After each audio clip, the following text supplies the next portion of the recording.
doon ay, total, din nyo na makikita yung mga letters, pero i-define ko lang.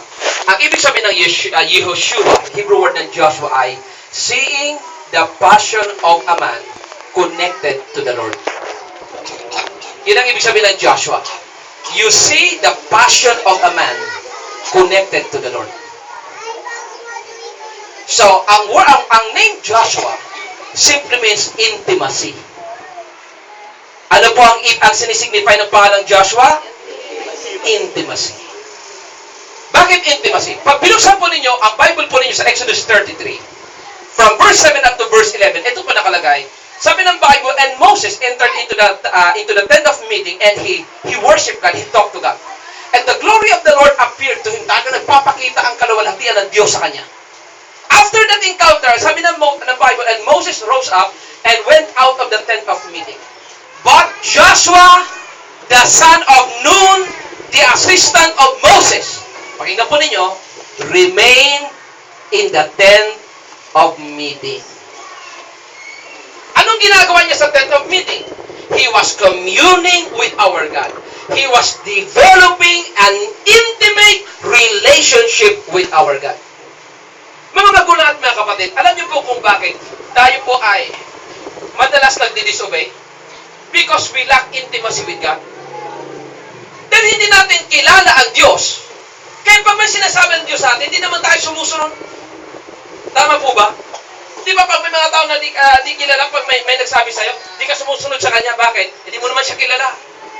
Pero pag ang tao ay kilala mo, for example, if you know that person is faithful and honest, at may integrity, pag may sinabi siya, hindi ka na nagtatanong, sumusunod ka na lang.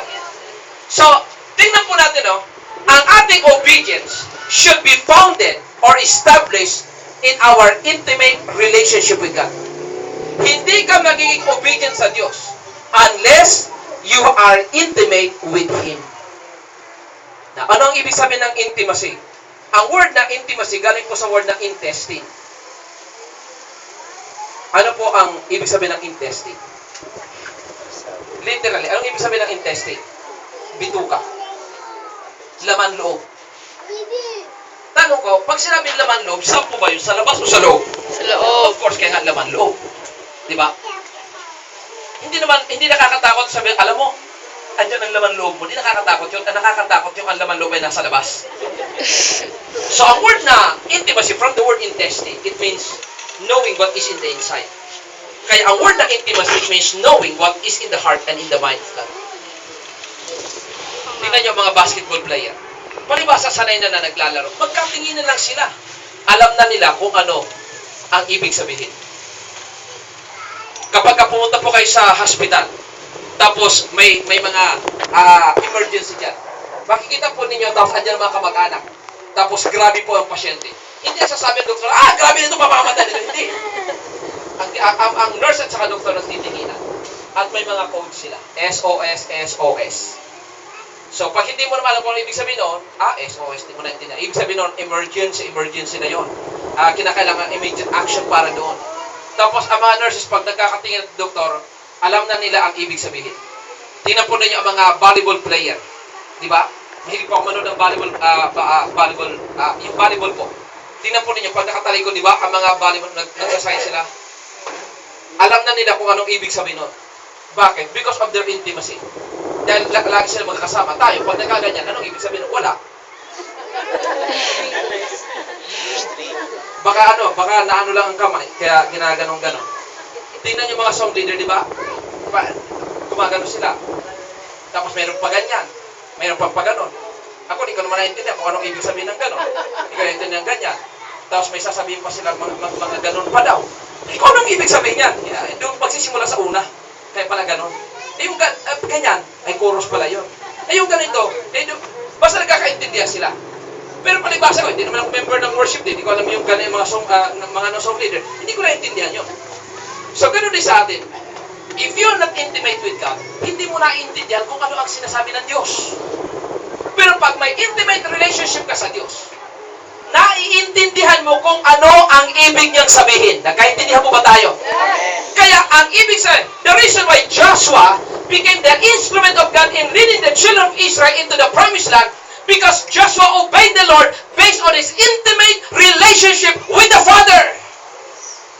Mga magulang at mga kapatid, ilang years na po ba ang Gia po dito?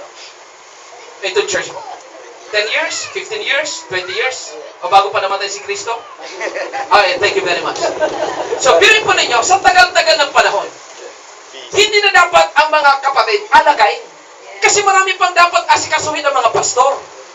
Alam po ninyo, kagabi po may tumawag sa akin, si Pastor Boyle. Pastor, preach ka naman sa amin dito bukas. Sabi ko, hindi, nandun ako kala Pastor Diaz. Ay, ganun ba? Alam niyo po, minsan kung may magtatampo po, mga miyembro namin sa church, alam niyo po ba, once na lang or twice na lang pipreach sa church, minsan, sa isang buwan, wala na po ako sa church. I always travel. Ang daming invitation. Pero for a long time, I thought, yung ating mga kapatid sa Word of God, that they should become mature. Kaya andun ako o wala ako, they should attend. Hindi naman sila ma-attend dahil nandun ako. Hindi kagaya ng mga miyembro, pag wala si pastor, hindi na na-attend. Bakit si pastor ba sinasamba mo?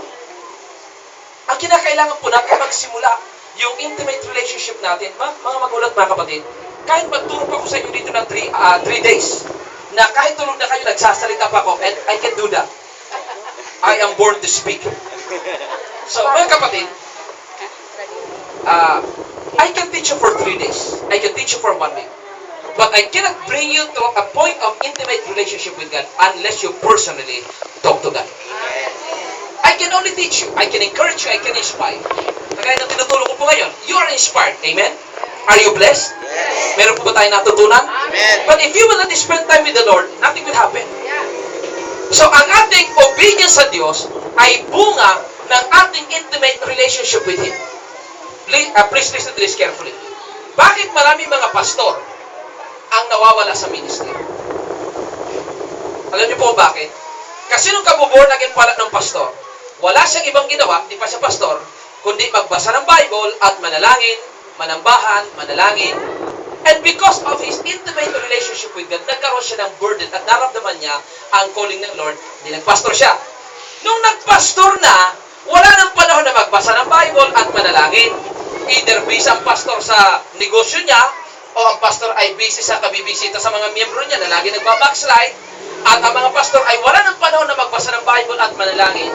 Ang nangyayari, unti-unti pong nagkakaroon ka ng dryness, nagkakaroon ka ng discouragement, to the point na nakikita mo, ito mga miyembro, ito mga kwenta, 20 years na mga born again miyembro, di ba lang sumusunod. Ang nakikita mo, ang problema na ng mga miyembro, at sasabihin mo, wala, hindi ata ako tinawag ng Diyos, give up na ako sa ministry.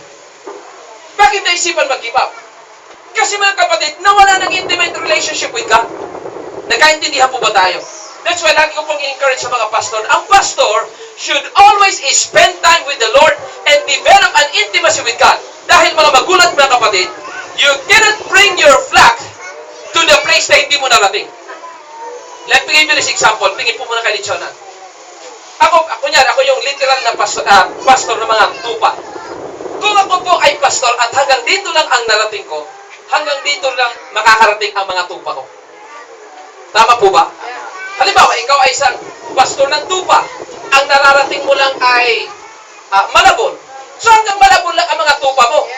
Hindi man makakarating sa Cavite. Bakit? Ang layo ng Cavite, hindi ka man nakapunta doon.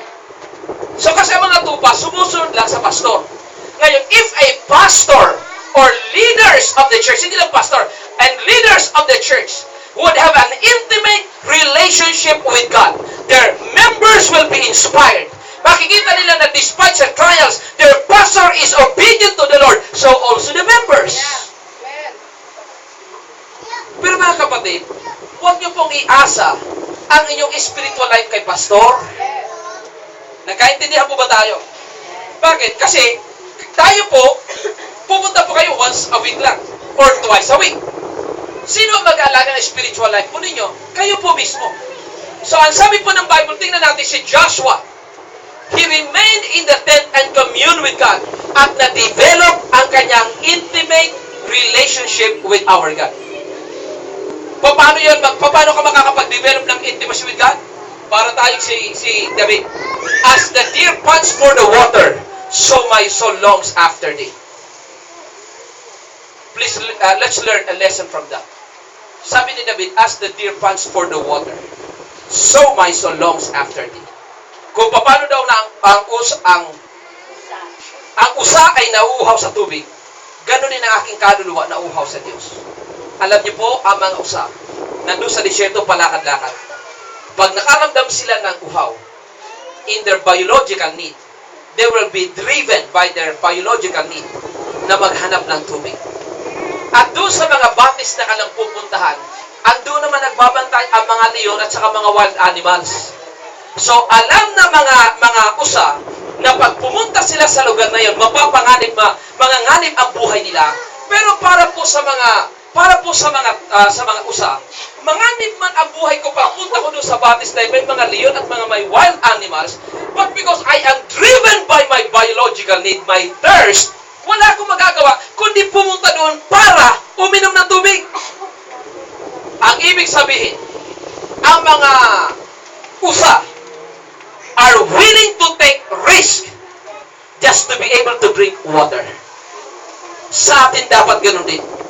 We must be willing to take risk just to develop an intimate relationship with our God.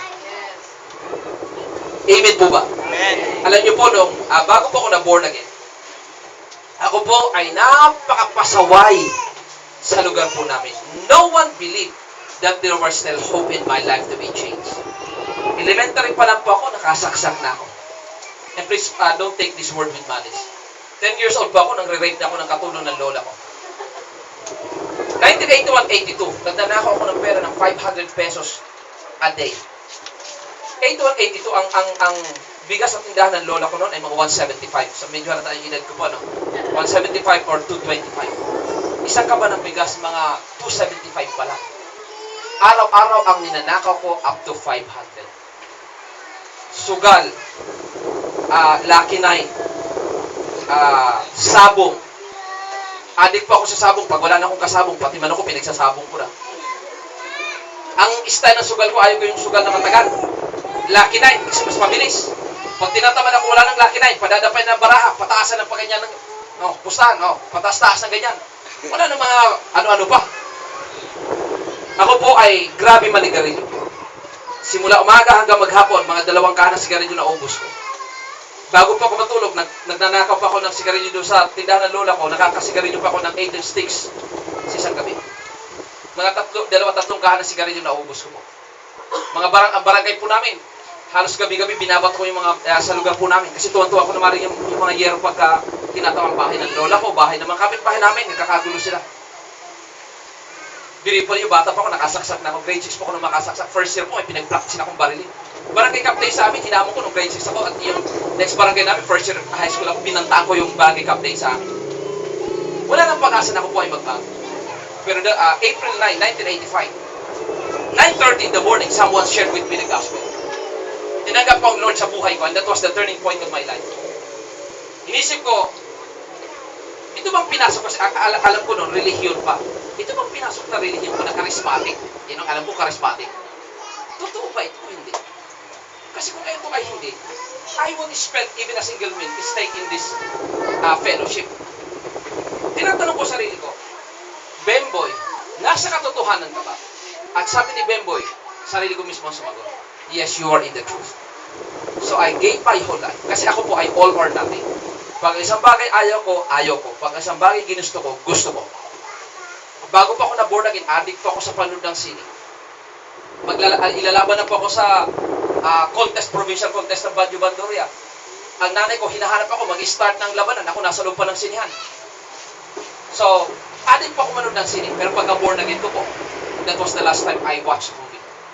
The last time nanood ako ng sine, 475 pa lang ang bayad ng sinihan. Ngayon, magkano na? So, matagal na talaga. Yung 475, doble pa po yun. So, hindi ko sinasabing bawal manood ng sine. But in my conviction, I don't watch movie. That was the last time na nanigarilyo po ako. Sa amin po, ang Bible study ng pastor na, may pastor sa amin nagtuturo. Ang Bible study po namin, simula 8 ng gabi hanggang alas 4 ng umaga. Ganun kahaba yung pastor namin, guys, sanay din ako mag-preach ng mahaba din. Yun na natutunan ko. Sabi ng spiritual father and faith ko, if you want to grow spiritually, pagising sa umaga, bago kayo kumain at uminom, mag-pray muna kahit magbasa ng Bible. So I woke up kasi sa amin po, alas 7 pala ng gabi, tulog ng mga tao ng panahon ay walang kuryente. Alas 11 ng gabi, gising pa ako, nagbabasa ko ng Bible. Ang ilong ko punong-puno ng, yung usok pa ng ano? Yes. Yun. Sa ilong ko po, akinan mo, grabing itim ng ilong. Gigising ako ng alas 4 ng umaga, magbabasa ng Bible. Tinatag ako magbasa ng Bible, kahit na hirap ako magbasa doon sa ilaw. And I spend so much time in prayer. Yung bahay po na dating tinitirhan po namin ay napakalit na bahay, yero. Pagkatapos grabing init, pagtanghali, para kang nasa oven. Pero I stayed in the room. I was praying, spending time with God. Grabe, para akong nililitsyon sa loob ng kwarto. Sabi ng mga kabarkada ko, classmate ko, tinatanong ang nanay ko, ang teacher ng nanay ko, Ma'am Ching, sa si Bemboy, hindi sa loob ng kwarto nagpipray. Tatakas sila. Pagkatapos ko na born again, wala na ako sa kalsada. Dati laban ako ng kalsada, ngayon wala ako sa kalsada. I spent so much time developing an intimate relationship with God. And by God's grace, the following year, I became a pastor. So, mga kapatid, in-encourage ko po kayo na kinakailangan po natin to develop an intimacy with God. Hindi pa ako nandito to give you an impression na ako'y matalino. Alam po ninyo totoo, hindi pa ako matalino. Nung ako po ay nag-aral sa Bible school, kasi lagi pa ako nasa sabunga sa basketball na. Siguro kung ang nanay ko hindi lang teacher, baka ngayon hanggang ngayon, grade 6 pa rin ako. Ang pinakamababang kuha ko sa math ay 0. Pinababa talaga. Pinakamababa. Ang pinakataas ko, pastor, 0 pa rin. Walang ano yun, walang... So, naku po ay na-born again, the age of 14. The following year, at the age of 15, pagkataas ng EDSA Revolution, ako po ay pumunta ng Pangasinan, sa Dagupan. Nung pagpunta, first time ko makaapak ng Luzon, hindi po ako marunong mag-Tagalog. At alam naman, ang Tagalog ng mga Bisaya, hindi mo alam kung future tense o past tense. Sabi ng teacher ko sa Bible school, ano ba yung Tagalog mo? Past tense o future tense? Kasi ang kinikwento ko ay nakalipas, pero ang Tagalog ko pang future. Ang mga future na mangyari, past tense ang gamit ko.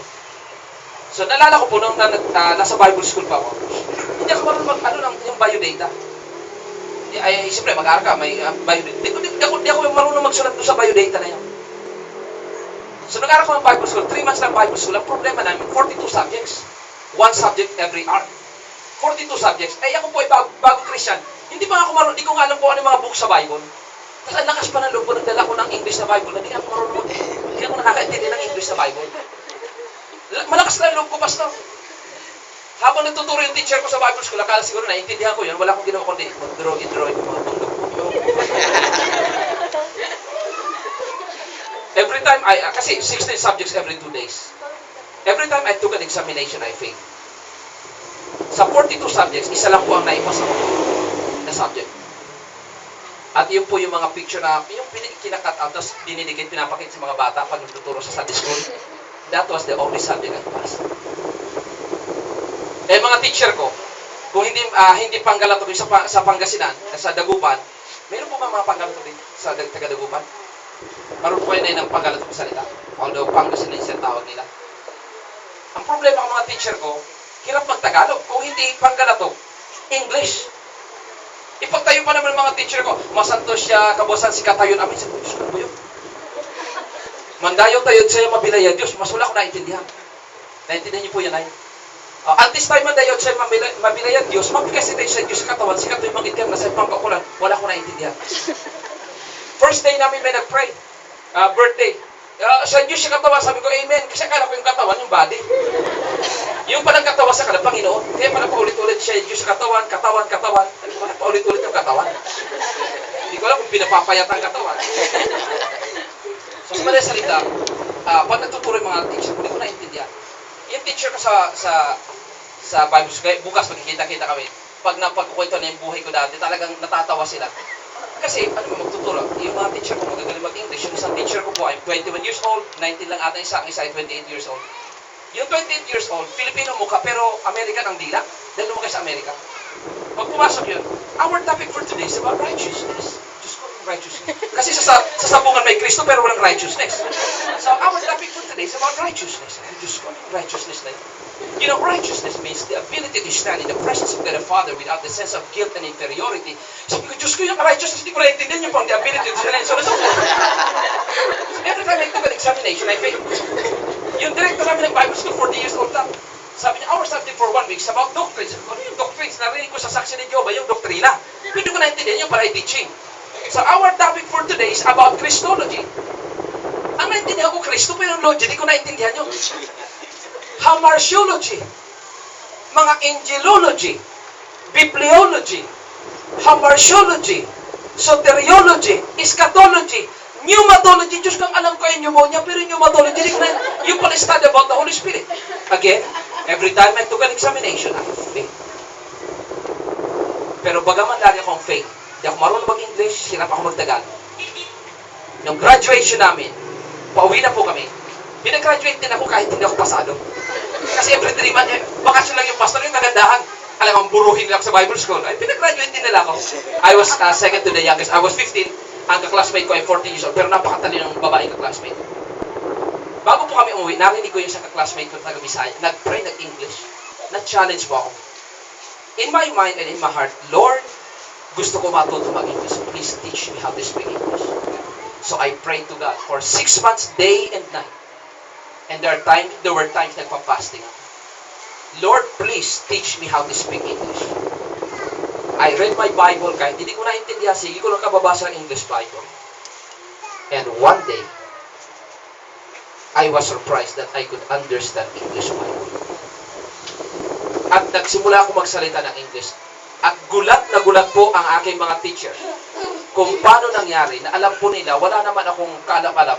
Pagdating ko po, pag nagkukwento ka ng mga teacher ko, narinig nila, yung mga born again teacher ko, narinig nila na ako pa nag-English. One time nag-speak po ako sa isang gathering, teacher ko po, may mga pastor from Palawan, doon sa lugar namin. Narinig ko habang nagtuturo ko, sabi ng pastor ng Palawan, Sir, kasi sabi, alam mo, estudyante namin yan dati. Sabi ng pastor, siguro, talino niya nung estudyante niya, no? Sabi ng teacher ko, hindi nga. Narinig ko. Yung sister niya, valedictorian, pero yung wala. Hindi nga namin alam, bakit nagkaganyan na yan? So ako po is a living testimony of what God can do. Kasi baka malagi kong bagsak sa Bible school, pero hindi bumabagsak ang passion ko para sa Lord. Amen. Day and night, I cry out unto God. I pray. I spend so much time. Sometimes I spend 8 hours in prayer. Sometimes 12 hours. Non-stop prayer. Nasa Quezon City po ako. Every Thursday, nasa prayer tower ako. I will start to pray at 8 o'clock in the evening. Matatapos ako 5 o'clock in the morning. Every Thursday po yun. I spend so much time in the presence of God. Then sabi ko, Lord, kung natuto ko mag-English, matututo ko ng Greek. Ang problema, hindi ako makapasok sa theological seminary. Para mag-aral ng Greek. Pero sabi ko, Lord, matututo ako magbasa ng Greek. I pray to God. After 7 days, I've learned paano basahin ang Greek. And by God's grace, narinig ko po at nabasa ko po ang entire New Testament in the Greek language. So, nakakabasa po ako, I can read the entire New Testament sa Greek language. And 2 years ago, I had this desire, the Lord, gusto ko po matuto ng Hebrew. So, I started to, mahirap ang Hebrew sa una. Pero sabi ko, kung natuto ako mag-Tagalog, natuto ako mag-English, natuto ako ng Greek, matututo ako ng Hebrew. So at the time, nagbabasa-basa ako. Yung bunso kong anak, at the time, 10 years old, nakisawsaw. So, ginawa ko, tinuruan ko siya. After 10 minutes, natuto magbasa anak ng Hebrew. After 3 hours, nabasa niya 390 words in the Hebrew language. Pag nakakalimutan ko, sa kanya ako nagtatanong, anak, paano mabasa nito? Pero ako nagturo sa kanya. So after that, after a week, tumigil pa ako. And after 2 years, bumalik ako. So, hindi na ako ulit marunong magbasa. And I started to pray again. Lord, gusto ko matuto. And by God's grace, unti-unti po akong natututo ulit ng Hebrew Bible. So, ako po ay nandito sa harapan po ninyo. Hindi para bigyan ka ng impresyon na napakatalino nito. No, I am a living testimony. Na if you will obey God out of your intimacy with God, then the Lord will bless you. Nakaintindihan po ba tayo? Amen. So, ang Joshua, literally, it means, the Lord is my salvation. But pictographically, ang ibig sabihin nun ay, seeing the passion of a man connected to the Lord or to Jehovah.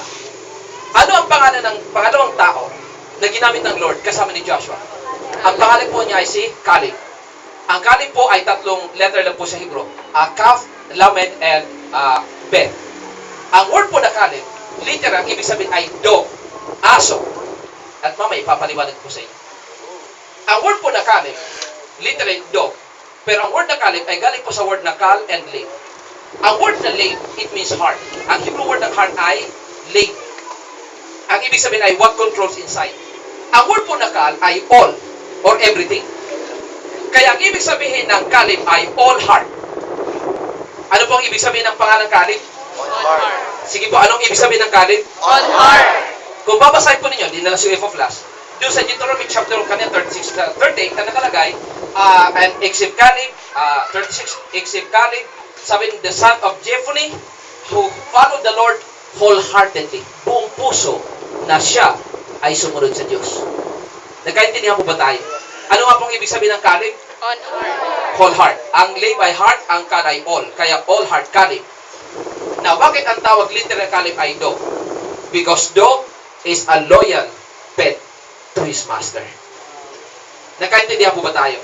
So, kaya ang pangalang Caleb, dinawag na dog because ang sabi ng Bible, and Caleb obeyed the Lord with all of his heart. So, kung ang ibig sabihin ng Joshua ay intimacy, ang ibig sabihin ng Caleb ay loyalty. Nagkaintindihan po ba tayo? Ano po ang ibig sabihin ng Joshua? Intimacy. Anong ibig sabihin ng Caleb? Loyalty. So, kung ikaw ay may intimacy with God and loyalty, then you will become obedient to God. Kasi kung wala kang katapatan sa Diyos, hindi ka susunod. Di ba, nung sabi ng, bumalik yung 20 spies, sabi ng 10, sabi niya, oh, maganda yung lugar na yun. But the people there are giants, we are grasshoppers in our own sight, so we are in their sights. The walls are very thick, di natin kaya, napakakapal ng pader. Pero nung sabi ni Caleb sa kana, sabi niya, tumahimik kayo. We are able to possess the land. Paano niyang nasabi na we are able to possess the land? Because he was loyal to God. Sinabi ng Diyos na, you can possess the land. Hindi tingnan ni Caleb na giants in the land, the big walled cities of the land. Hindi yun ang tinitingnan niya. Ang tinitingnan niya kung ano ang pangako ng Diyos sa kanyang buhay. Nagkaintindihan po ba tayo? Now, dito po muna kayo tumingin sa akin sa unahan. Pictographically, ang word na Caleb ay K. Ang word na K, ang picture ay hand. Open hand. Ang word po na L, lamed, is the picture of a shepherd's staff, tungkol, meaning instruction. At ang word po na B ay house means inside. Kaya ang ibig sabihin ng Caleb ay holding the instruction inside. Meaning, ang word of God ay nakatanim sa puso mo. Yun ang ibig sabihin ng Caleb. Kanina, ang Joshua, intimacy. Anong ginawa ni Joshua? Is spending time in prayer and worship. Anong ibig sabihin ng loyalty? Anong ibig sabihin ng Caleb? Loyalty. Ang loyalty ay madidevelop kapag ang instruction ng Diyos ay pinanghawakan mo sa puso mo. Amen po ba? Bakit ang tawag ay all heart? Pag sinabi mo pong all, kanina, all pa ito, na hindi na kasi may bawas. But all, ang ibig sabihin ay puno. Wala ka nang pwedeng idagdag kasi puno na siya. So, ang ibig sabihin ng all heart Caleb, punong-puno ang puso ni Joshua, ni Caleb. Ang puso ni Caleb ay punong-puno ng salita ng Diyos, kaya walang puwang ang takot sa kanya. Makita niya ang giants in the land. Yung fear in the giants in the land has no place in his heart because his heart was full of the Word of God. Palakpakan natin ang ating Panginoon. Wala na pong buwang ang worry sa kanyang puso. Bakit? Puno ang puso niya ng salita ng Diyos. Mga magulang at mga kapatid, let's apply it in our time. Sa panahon po natin ngayon, di ba, ang calamities ay prophesied in our time. At totoo po na nangyayari. 75% ng prophecy po ay nangyari. Ngayon po ay ongoing yung nangyari sa Pangasinan. Pakinggan po ninyo, may 70 islands pa sa Pilipinas na ang sabi po ay lulubog. And who knows na maaring isa sa mga lugar na yun ay ang Malabon. Who knows na probably isa sa lugar na yun ay ang lugar namin. So, pag tinignan po natin, nakakatakot. Dahil kahit saan lugar ka pumunta, wala ka nang ligtas ngayon. Di po ba? Yung mga tao, ang mga bintana bukas, pinapasok ng mga drug addict, pinapatay ang mga tao. Kaya ang sabi ng mga tao, kinakailangan na naka-screen, naka-steel bar yung kanilang mga bintana. Nagkasunog, di naman makalabas, patay din. So di mo nga alam kung dapat pinto ng bahay mo? Hindi. Kasi kapag ang bahay mo naka-open, papasukin ka ng mga masamang tao, pwede kang patayin. Pag nakalak naman at na-heart attack ka, wala naman makakapasok para tulungan ka. Pag bukas ang bintana mo, papasok ka magnanakaw. Pag nakasara ang bintana at nagkasunog, mamamatay ka. Ay, sabi ng iba, maganda tayo, doon tayo banda sa mga bundok tumira kasi nakakatakot ang tsunami. Pag landslide, dalang bahay po baba, kasama ka. At doon ka na lang sa may tabing dagat. Pag may tsunami at saka storm surge, tatamaan ka, patay ka din. Ay, kahit saan ka tumira, talagang mapanganib. Pero kahit na ano ang prophecy ng disasters, but if our hearts are full of the Word of God, fear, worries, anxieties, stress have no place in our hearts anymore. Amen po ba? Kasi kung puno na ang puso mo, ano pang ilalagay? Puno na nga, wala nang ilalagay. Kaya yung mga Christian, na pag ang puso mo hindi puno ng Word of God, pag nakarinig ka ng bad news, natatakot ka. But if your heart is full of the Word of God, then no fear. Fear has no place in your heart. Kaya pag sinamarize po natin, para matupad, to respond to the prophetic words of the Lord, kailangan natin obedience. Sabihin po natin lahat, obedience. Obedience. Pero ang obedience po should be founded in two important principles. Joshua means intimacy, and Caleb means loyalty. So dapat ang obedience natin should be founded in our intimacy with God through prayer and worship, and loyalty by means of holding on to the Word of God in our hearts. Naalala po ba niyo si Shadrach, Meshach, and Abednego? Yes. Sabi nun, those who will be caught not worshiping that image will be thrown in the fire. And they were caught in the act, not worshiping the image. Sabi sa kanila, di itatapon namin kayo sa apoy. Ano ang sabi ng tatlo? We believe that our God can save us.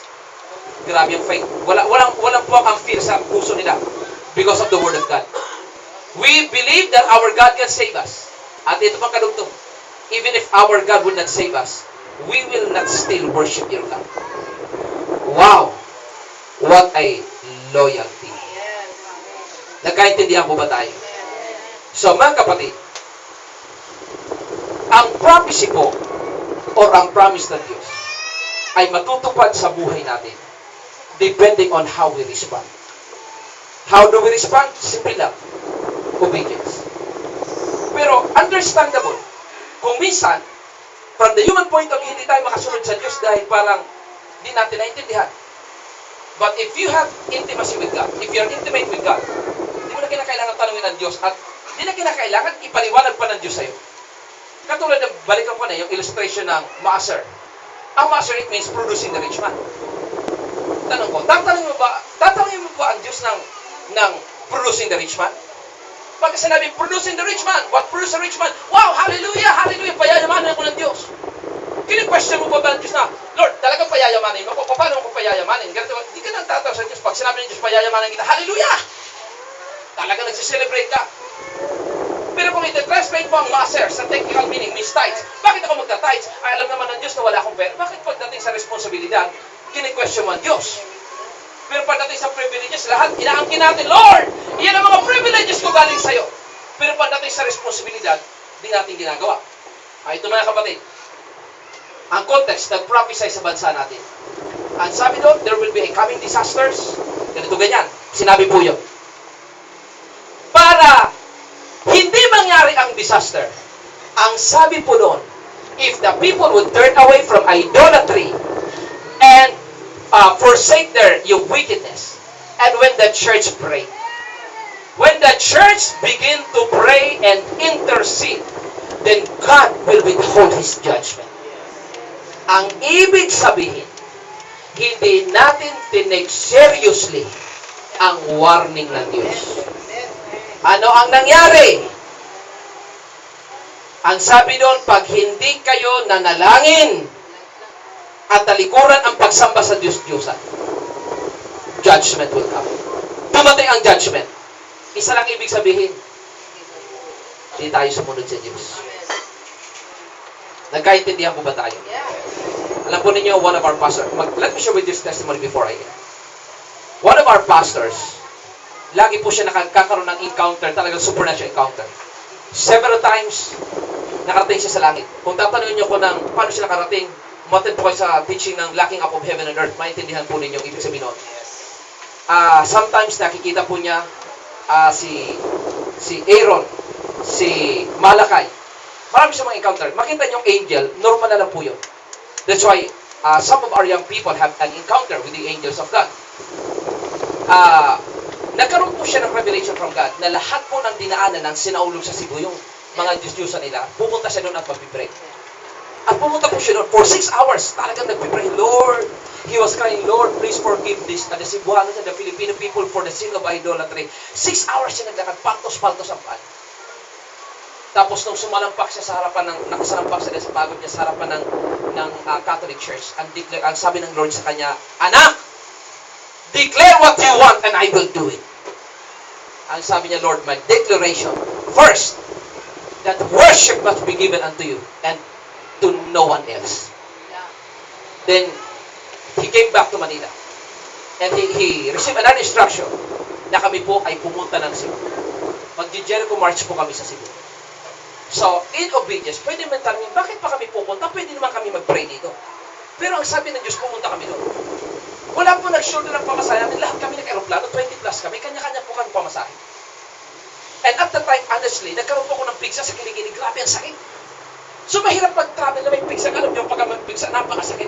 Pupunta po kami doon. Talagang, alam mo, that week, nung pupunta po kami, talagang ang kaaway, inatake po niya ako. Birin po niya, nagkapigsa ako sa kanan, aning. Ang Diyos, parang ako si Job. Tapos may sa kaliwa pa. Sa totoo lang talagang hirap na hirap ako doon. Hindi ko pa sinabi sa mga kasama ko, I was in pain at the time. The enemy was trying to prevent me na huwag makarating po doon sa Cebu para sa Jericho March na gagawin po namin. So, pagdating po namin doon sa Cebu, kahit I was in pain, nag-preach po ako doon sa mga pastor, wala silang alam-alam na talagang I was in terrible pain. Pagkatapos ko po mag-preach, nagkaroon po kami ng Jericho March. May dala-dala po kami mga maliliit na bato as prophetic gesture. Pagtawag po namin sa simbahan ng Katoliko, picture taking. Pero yun po ay sign na pagka-click ng camera, we will drop the stones and we will declaring, we destroy idolatry in Cebu. We are destroying idolatry. Talagang ganun declaration namin. After that, punta po kami sa Magellan's Cross. Ganun din. And then doon po sa hotel na tinulugan po namin, nagkaroon po kami ng kinasal po ang Cebu prophetically. Para bang inimagine namin, ang Cebu is a bride. Kinakasal siya sa Lord. Naka-CCTV pala kami doon sa loob ng hotel. Di namin lang na siguro pinapanood. Ano pinagagawa ng mga tao na yan? Bakit nag-ipon sila? Parang may kasalan talaga. Wala namang ikakasal. So, we did that prophetically. Now, I do not claim any glory, but for God alone. What happened to Cebu and Bohol? Na magkaroon earthquake, halos ubos lahat ng Catholic churches. Amen. The center of idolatry. Meron pong 4 na simbahan na natitira na hindi rin po pwedeng gamitin. Dahil delikado. Alam po ninyo, 80% ng Cebu, ang ilalim po niyan ay malambot na stone. Kaya po, ang Cebu po, 80% ng Cebu ay candidate for sinkhole. At alam naman natin, di ba sa Bohol, ganun din. May mga biyak sa Bohol na pagkabiyak, 60 feet ang lalim. Ang iba po ay 200 feet ang lalim. My goodness! Ano po ba ang nakikita natin dyan? That's the judgment of God. Pumunta po kami ng Palawan. The Lord showed us, maliban doon sa prophecy na magkakaroon ba sa Palawan, ang pastor po, yung pastor po namin nakareceive ng revelation na yung pong lugar sa Palawan, meron po mga 200 feet na taas ng tubig. Tries po kami pumunta ng Palawan in response doon po to respond doon sa prophetic words and the revelation. Yung pong lugar ng panlaitan, nagkaroon po kami ng prayer. Hindi niyo po nababalita kasi napakalayo po. Kuron lang kasi nababalita. Alam po ninyo, ang panlaitan pinunta namin, wipe out ang mga bahay. 5 lang po ang bahay na natira. Bahay lang po. Bahay ng dalawang kapatid ni Pastor Arman. The rest po ay dapa ang bahay. Pero nakakatuwa, Dalawa lang po ang casualties. Isa na heart attack, ang isa part na lunod. Kung hindi po nag-pray, yung pagka-wipe out ng island nila, sigurado, hundreds of people will die. Yung pong salvation na pinuntahan namin, kasi kagagaling na po namin, ang mga kahoy nagtumbahan, malalaki ang puno ng kahoy sa bahay ng pastora natin doon. Pero tumambo po dito sa gilid, magsigilid lang ang tinuman, wala doon sa loob ng bahay. Samantalang, ang kanilang covered court ay binuhat ng hangin na yun. Nabulot ang covered court. Mga magulang at mga kapatid, ito po ay prophecy na sinabi na sa Pilipinas. Na may tanong po ako sa inyo, na-imagine nyo po ba, one day, na ang Malabon ay lulubog? Can you imagine? Try to imagine na pag lumubog, kahit pa lang sabihin natin, 20 feet lang ang ilubog. Pag lumubog po ito, tubig ang papasok dito. Hindi lang po hundreds ang mamamatay sa Malabon. By the thousands, dahil libo ang tao dito. Ganon din po sa lugar namin sa Valenzuela. Ganon din sa Quezon City. Pag ang West Valley Fault ay umalog na yan, kasi hinog na 200 years na, aalog na po yan pagka yan ay umalog. Simula po sa Marikina hanggang doon po sa Batangas, ang tatamaan po niyan. Napakarami matataas na building na nakatayo mismo sa fault.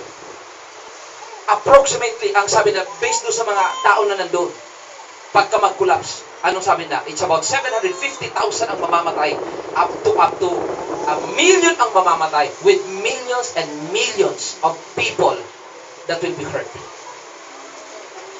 My goodness. Pero mga kapatid, we can prevent that. Naalala niyo po ba si Jonah? Sa Book of Jonah, nagngangalit ang Diyos sa Nineveh. But when people responded to the message of God, God withhold the judgment. Yes. Pero pakinggan po ninyo, sa Book of Jonah, na withhold ang judgment. Pero sa Book of Nahum, nangyari ang judgment. Bakit? 100 years later, people turned away from God, and went back to idolatry and sin against God. Kung na-withhold for 100 years, after 100 years, tinuloy ng Diyos ang judgment. Mga magulang at mga kapatid, Jesus Christ is coming very, very soon. Kung mayroon na po akong time, may share sa inyo ang Feast of the Lord. You will be amazed. Kasi tayo na po ang huling henerasyon. Yes. Pwede po ba ako mag-share for a moment na, Pastor? Amen. Kung ang iniisip po ninyo na mahaba pa ang panahon, you are dead wrong. Hindi ko po sinasabi kung anong araw at anong petsa darating si Christ. Pero may prophecy po sa Bible. Ang tawag po ay timeline. Sabi ni Christ in Matthew 24, when you see the fig tree flourish again, that generation that will see with the fig tree flourish again, that is the generation that will see the coming of Jesus Christ. Now, ano yung fig tree? Hosea chapter 2 and Song of Solomon chapter 8. Ang fig tree po ay ang Israel. So, yung mga ipinanganak noong mga 1890, halos wala na pong nakita ngayon na buhay. Kasi may mga tao po, yung mga ipinanak na mga noong 1900s, bibihira na po ang buhay kasi karamihan yung mga may mga 115, 120 pa atang edad ngayon. Pero mga 150 years old, wala na. Patay na. So yung mga ipinanganak ng panahon na yun, ubus na yung henerasyon nila. Pero simula nung may ipinanganak noong 1948, simula po noon, ibig sabihin nun ay hindi na mauubos ang henerasyon since 1948, and Jesus Christ will be coming very, very soon. He will be coming very, very soon. Now, ito po ang pang-challenge sa atin ngayon. Alam niyo po ang Feast of the Lord. There are 7 Feasts of the Lord. Ang Feast of the Lord, hindi po pistahan na kainan. Moed in the Hebrew, it means appointed time. Kaya ginagawa po ang Feast of the Lord. Kasi ang Feast of the Lord ang nagsisignify ng calendar ng Lord. Halimbawa, yung Passover.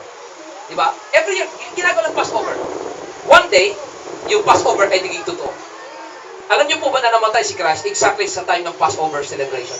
Kasi yun ang ibig sabihin nun, the death of the Messiah. Alam niyo po ba na on the third day, after ng Passover, ano yung first fruit, signifying resurrection, on the third day, Christ rose from the dead. So, lahat na sinisignify. Pagdating sa pang-apat na feast, ang tawag ay Shavuot or Pentecost. On the day of Pentecost, the Holy Spirit came. So basta kung kailan sineselebrate po ang feast, may event na nangyayari. Para hindi ngayon, probably next year or the following year. Pero basta sa event na yun, simula sa Passover, sa First Fruits Unleavened, at saka sa Pentecost. Meron po, ang apat na feast po ay fulfilled na. Meron lang tatlong hindi fulfilled. At ito po yung blowing of the trumpet, yung Teruah, at yung Yom Kippur, yung pagmur ng tao sa kasalanan, that's the conversion ng mga Hudyo. At the tabernacle, yan ang millennial reign of Christ. Pakinggan po ninyo, dito po ako magbabanggit and then we will end. Ang next feast po, ang tawag ay Feast of Blowing of the Trumpet. Sabi ng Bible, in the last days, God will pour out the Holy Spirit upon all flesh. Your sons and daughters shall prophesy, young men will see visions, old men shall dream dreams. And in that day, the sun will be turned into darkness, the moon will be turned into blood. Then before the notable day of the Lord. Nasa Bible po yun, mamaya basahin nyo, Acts chapter 2. So, yung notable day, yung day of the Lord, associated po yun sa turning the sun into darkness and moon into blood. Pag tinignan po ninyo sa NASA, sa Amerika, sa ating pag-asa, sa American NASA, di ba? Pwede po ninyo tingnan, simula itong year 2013, back up to 300, 500, 1,000 years, kung kailan po nag-turn ang moon into blood. Kung di ako magkamali, it was, the last time nag-turn ang moon into blood was 1,002 or 1,300 years ago. The next time na mag-turn ang moon into blood will be on September 2014, next year, or September 2015, the following year. Pagkatapos niyan, it will take another 500 years bago mag-turn ang moon into blood. Pakinggan po ninyo ito. Ang blowing of the trumpet in the Bible signifies rapture. Alam niyo po, pag tinignan po niyo sa kalendar, ang turning of the moon into blood will happen next year and the following year in the day of blowing the trumpet. Either next year, 2014, or the following year, 2015.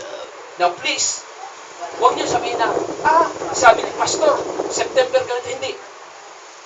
Kasi alam po ninyo, iba ang blowing of the trumpet. Kasi ang celebration po ng Passover, titingnan nila, nakalagay po doon ay April 14. Every April 14. Ang kakaiba po, kaya no one knows the hour and the time. Kasi pagdating sa blowing of the trumpet, wala nakakaalam na, September 4, next year, ganito. Hindi. Kasi, observe, pagka nagpakita yung the first appearance ng moon, doon pala magsisimula. Di ba mga Muslim na nun, may tinitang para mag-Ramadan? Pag nag-appear na yung moon, yun na po magsisimula na rin ang blowing of the trumpet. Kaya walang nakakaalam kung kailan talaga yon. So mga kapatid, kaya lang, ang next appearance po ng turning of the blood, the moon into blood, will happen in the celebration of the blowing of the trumpet. Next year and the following year. Na hindi ko po sinasabi na 100% na yung araw na yun.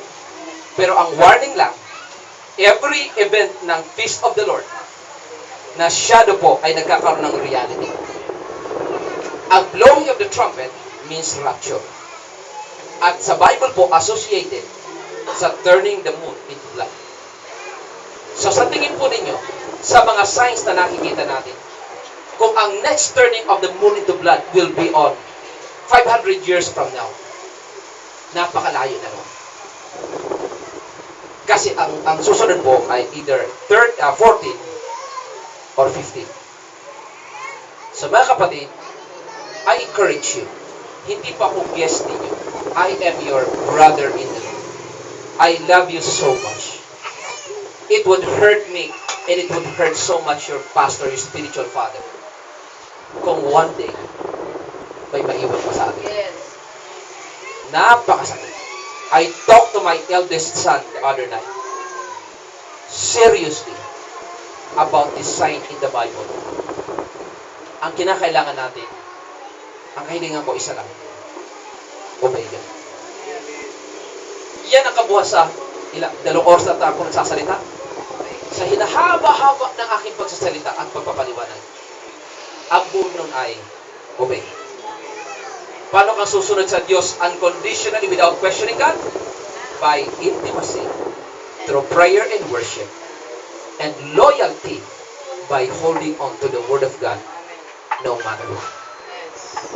So in this celebration, in our Thanksgiving celebration, we are bond servants of the Lord. Pastor, naintindihan po ba o naipaliwanag po ba ang ibig sabihin ng bond servant? I'm sure alam niyo na. Na ang bond servant, butas ang kanilang mga tenga. Pag ikaw ay nag-serve dahil ikaw ay nabihag, you are forced. Pero after 7 years, palalayain ka. Pero kung natutunan mong mahalin ang amo mo, ayaw mo nang umalis. Kaya ang gagawin sa'yo, idilikat ka doon sa pinto, pagkatapos bubutasan ang tenga mo. At kapag ka may butas ang tenga mo, ang ibig sabihin nun, ikaw ay bond servant. Kaya yung mga lalaki po na may hikaw, ibig sabihin, alipin ka. Alipin ang tanong, sino ang master mo? Kaya yung mga naghihikaw-hikaw, alalahanin mo kung ano ang ibig sabihin nun. Sino ang master mo? Bakit po dito ang butas? Kasi ang ibig sabihin ay, listen to God. Yun ang bond servant. Do we learn something today? Amen. Are we blessed today? Yes. So mga kapatid, ang encouragement ko yan, let us obey God. Maring ang iba sa inyo nasa shock doon sa mga prophecy. Huwag po kayo mag-alala. Kasi ang sabi ng Bible, ang sabi po ng prophecy, mayroon ng pong 7 gateways of blessing and revival. Magkakaroon po ng napakatinding revival na mangyayari po sa Pilipinas. Legazpi, Cagayan de Oro City, Lipa, Manila, Pateros, Pampanga, and Baguio City. Mga kapatid, revival. Anong ibig sabihin? Magkakaroon tremendous spiritual awakening. Kasi ngayon po, pag di pa na-awaken ang mga tao, aywan ko na lang. Pagka nag-disappear ang 70 islands, alam po ninyo, napakarami mga tao ang talagigisi ay totoo talaga. Kung ngayon marami pang hindi naniniwala. Pero pag naglumubog ng 70 islands, mas marami nang maniniwala. Naintindihan po ba natin? Pero bakit blessing? Now, although it's not part of my preaching, bigla ko lang naalala. Nakausap ko po yung isang pastor na galing po sa Libya na Filipino. Kausap ko po siya, sabi niya, alam mo ba pastor, di ba ang Saudi Arabia, ang Libya, Middle East, grabe ang langis. Pero they have discovered that the largest deposit of oil in the world is in the Philippines. Amen. Alam niyo po, there are 7 major deposits of oil in the Philippines. Isa po ang Philippine Deep sa Surigao, Junderio po. Yung ginagamit pang eroplano pa na fuel. Isa sa Santiago City, may Palawan. Sa Isabela, mayroon po. Halos ang ilalim pala ng Pilipinas ay puro langis. Amen. Kaya mga kapatid, pinapadaan tayo ng Diyos dito sa wilderness na ito. Kasi biruin po ninyo, kung biglang mahukay itong oil na ito, malampaya pa lang, buhay na si Napoles. Si Napoles lang. At huwag po kayo maniniwala na, di ba, dami-dami daw bahay ni Napoles. Hindi po, dalawa lang ang bahay ni Napoles. Huwag po kayo maniniwala na dalawa lang. Isa ay lower house, ang isa ay upper house. Senado at Kongreso. Mga kapatid, pag nahukay ito, baka pati dito may nightclub. Sarap nyo, may nightclub, may sabungan, may casino. Bakit? Ganun talaga tao. Pag yumaman, kakalimutan ng Diyos. Eh di mas talaga tayo mapapahamak. The reason why pinapadaan ng Diyos ng judgment ang Pilipinas. Para number 1, magkaroon ng revival. Ang mga tao ay makalapit sa Diyos. Pag ang tao po ay na-develop ang character natin, pag nahukay ang kayamanan din sa buong Pilipinas, then we will become the children of God that will spread the gospel to the ends of the earth. Amen. Amen. Nagkaintindihan mo ba tayo? Talagang mangyayari po ito. Kung nangyari po, because we did not pray, ang prophecy about disaster nangyari. Di ba? We did not pray, the prophecy about disaster happened. If we will pray, the prophecy about revival and blessing will happen also. Amen. Kaya ngayon po, Palakpakan po natin po. Kaya pag si Pastor Jan, ang tatay po niya, pag si Tatay Jan, nagsabi mga kapatid, don't watch tayo. Don't watch tayo. Bakit po nang amen? Amen po ba? Pag sinabi po ng tatay natin na, may prayer meeting tayo. Prayer meeting tayo. Amen. Huwag ka na magdahilan kasi may ganito, kasi may ganyan. Bakit? Kasi pag disaster ang dumating sa'yo, wala ka rin dahilan. Di po ba? So let us respond to God. Naniniwala tayo ng revival and blessing mangyari. Kapag tayo po ay nag-respond, sumunod tayo sa Diyos. Our obedience to God through intimacy and loyalty will bring revival and blessing to our nation and to our families. Tayo po lahat ay tumayo. Hallelujah. Let's close our eyes. Palakpakan po natin ang ating Panginoon. Hallelujah. Kapag